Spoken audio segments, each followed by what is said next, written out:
Nggih mun kula terangaken nggih terus napa sing terkenal nggih teng akhir surat Tobat niku napa maka nali ahlil madinati wa man hawlahum minal a'rab ayatakhallafu ar-rasulillahi wa la yarubu bi anfusihim napa an-nafsi. Dados riyen putune Zubair niku sahabat Zubair bin Awam. Ya Zubair bin Awam niku gak ada anak namanya Abdul bin sinten Zubair nggih. Zubair niku nak anake cilik digendong. Niku senengane iku dirijine iku dilebokno gegere bapake. Nggih, dirijine dilebokno bekas luka teng napa? Gegere bapake. Jadi dulu ketika perang Uhud dan berbagai peristiwa, semua panah yang mengarah ke Nabi niku didagangi mbek sahabat niku dengan tubuhnya. Karena mereka mikir kalau sama-sama mati mendingan kita ketimbang napa? Nabi. Nah ini sing disebut Nabi adalah orang yang paling diperhatikan orang mukmin dibanding dirinya apa sendiri. Tentu keselamatan Nabi ya di atas keselamatan orang apa mukmin. Kepentingan Nabi juga di atas kepentingan orang apa mukmin. Karena Nabi ngajak ning keselamatan dunia akhirat, sementara kepentingan orang mukmin kadang hanya nuruti nafsu sing ndadekno celaka dunia napa akhirat. Ini sing disebut maka nali ahlil madinati wa man hawlahum minal a'rab ayatakhallafu ar-rasulillahi wa la yurabu bi anfusihim napa an-nafsi. Sehingga dalam konteks ini rungokno tenan ya. Nabi itu khususnya Nabi karena Nabi pasti benar. Itu tidak nerima alasan keluarga. Makanya kalau ada orang bilang dijak Kanjeng Nabi, "Acung melok aku." Kok alasannya Kanjeng Nabi kula gak ada anak alit atau bojo kula jek meteng, itu enggak bisa diterima. Misalnya dengan alasan syaghalatna amwaluna wa ahluna fastaghfir lana. Ya Rasulullah, saya ini sibuk ngurus keluarga, ngurus harta, maka mohon diampuni. Padahal mereka sudah bilang mohon itu tidak bisa diterima. Karena logikanya adalah perintahnya Nabi adalah perintah Allah, karena Nabi pasti tidak melakukan perintah kecuali diperintah Allah. Disebut nama wa ma yantiqu anil hawa in huwa illa wahyu yuha. Nabi tidak pernah ngendikan berdasar nafsu, tapi pasti itu perintah dari Allah. Sementara kamu demi anak istri itu pasti nafsu. Kowe mentengno bojo kan mergo wedi ra iso ngloni, tetep nafsu. Mentengno anak mergo sampe nak tuwa ora ono sing ngrumat. Semuanya itu mesti pertimbangannya nafsu. Meskipun kowe ngeklaim ku kasih sayang apa lah samuni-munimu, tapi ujung-ujungnya iku nafsu. Tinggal mulai bojo berat, ora rati anak sing ngrumat tuwa sapa. Nah, makanya orang mukmin sekali Nabi ngendikan, maka tidak ada hukum apapun kecuali harus ngikuti Nabi Muhammad sallallahu alaihi wasallam. Makanya ketika Imam Syafi'i beliau dalam bermadhab niru nontonan nggih ben ngerti fikih sampean. Laisa li ahadin ba'da Rasulillahi qaulun. Enggak ada siapapun mustahid, apapun kias itu jali. Kias jali itu logikanya begitu nampak sekali.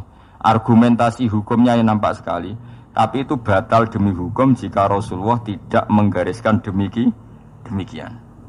Jadi misalnya fikih wis dihitung secara sistematik, secara metodologis semuanya begini. Tapi Nabi kok tidak seperti itu, tetap dimenangkan apa? Nabi. Meskipun itu nyulayani kias jali. Kias jali itu argumentasi yang sangat-sangat jelas. Orang terima jelas tapi sangat-sangat jelas. Itu harus digugurkan demi apa yang dikatakan apa? Nabi. Makanya Imam Syafi'i masyhur ngendikan masokha minal hadis wa madzhabi. Asal hadis itu sahih maka itu mazhab saya. Contoh yang paling mudah itu begini, sampeyan tak warai ngaji fikih. Uyah kira uyah, ya uyahmu. Najis lho. Najis. Ketika uyahmu sak titik itu di gelas, kemudian disori banyu sak gelas menjadi gelas penuh. Gelasnya ikut najis dah.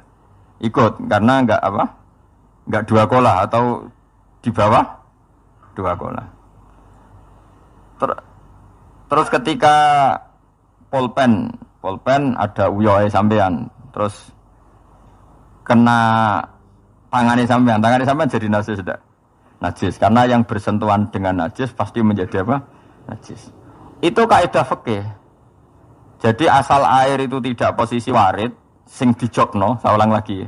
Kecuali air posisi dijokno, misalnya tangannya sampean kena uyah terus mbok gebyur banyu itu suci. Tapi kalau uyah itu di gelas, kemudian air itu dijokno tapi saat posisi dia apa?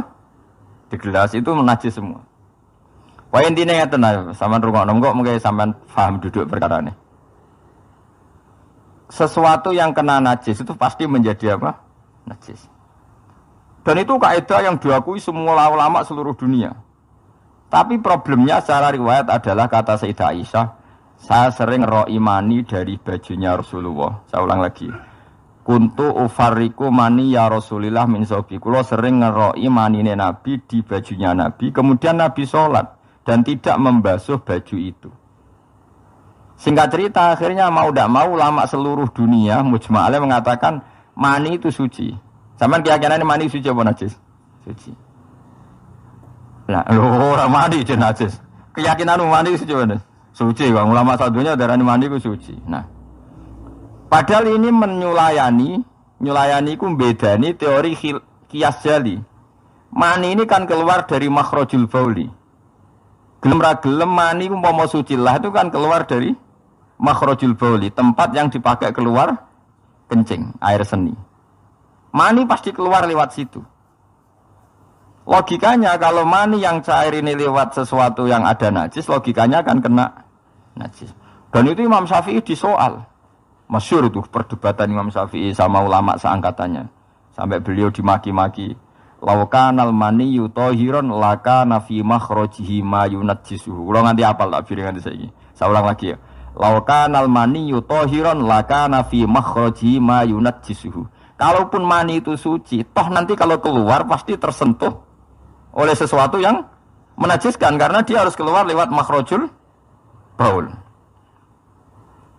Terus Imam Syafi'i marah besar itu masyhur sampai Imam Syafi'i darani nasirus sunnah. Sudah saya katakan kita berfikih itu berdasar dawuh Nabi. Sing duwe Islam ku Nabi, nak muni Nabi ra muni najis kira sak cangkeman. Kok nganggo kias barang nak ra ana dawuh Nabi. Wong Nabi sing ngendikan kok ijek mbok kias. Napa kowe ape dadi nabi? Ya sudah seperti itu. Karena ya tadi an-nabiyyu aula bil mu'minina min anfusihim wa azwajuhu ummahatum. Jadi dalam fikih sekalipun kalau Nabi sudah ngendikan itu kias jali itu enggak ganggu. Makanya kemarin seperti perdebatan kiblat di Kemenak itu. Masjid-masjid mana diarahkan ke kiblat dibenarkan lagi karena enggak presisi, enggak persis. Itu ulama-ulama alim menentang karena kalau nurut tidak persis, Masjid Madinah itu madhep Mekah itu ya enggak persis. Rumah samu Masjid Demak tok sing persis. Masjid Madinah itu madhep kiblatnya itu enggak persis. Pakokno wong sing ahli falak. Tapi kiblat itu ajarane Kanjeng Nabi Muhammad sallallahu alaihi wasallam. Ora kudu persis nek Nabi ngajari ngono ya ngono. Ora kudu persisan. Wong kira malah di Islam kecangkeman. Maksud di Islam tenang kok ribet. Karena tadi nak nuruti kias jali fikih, angger barang kena najis ya najis. Iku mau dalane uyah kan najis wong kena. Uyah mani lewat. Dalane uyah. Itu satu. Terus dari Imam Syafi'i, kita harus menerima konsep Nabi kalau mani itu suci. Karena andaikan tidak suci, maka Sayyidah Aisyah harus mengumbah mani. Tapi nyatanya enggak. Dua, wong iku nak mani ku najis, kowe ya najis. Wong materine sangka najis. Jadi sing darani mani mau najis berarti wong iku ya najis. Mergo materine najis. Jadi panjang. Kemudian ada kaidah lagi misalnya dalam fikih. Min asbabin najsi itu al-mautu. Di antara sebab najis itu adalah kematian. Kita ulang fikih, ben ngerti fikih. Wong kok amen roe swarga neraka, tak ulang fikih. Saiki sapi ku suci ta ora? Suci. Nak mati batang najis. Wedhus suci. Nak mati batang najis. Itu fikih. Dan kita sepakat seperti itu. Maksudnya asal mati batang enggak maksudnya mboten mati disembelih. Berarti min asbabin nafsi adalah al-maut. Sekarang berhubung manusia iku mati, misalnya Ruhin mati, Mustafa mati, Imam Malik ya darani najis. Padahal mayit ini nanti disolati, mulai wajib didusi. Cara filosofi Imam Malik. Nah, jadi, mayit ini akan nanti disolati. Syarat wong solat itu suci tora, suci. Lama karena mayit itu disolati maka harus suci. Karena ada sebab najis yaitu al-mautu, maka harus dimandikan, disucikan. Dia masuk akal. Mana kena mati, didusi, bensah, disolati.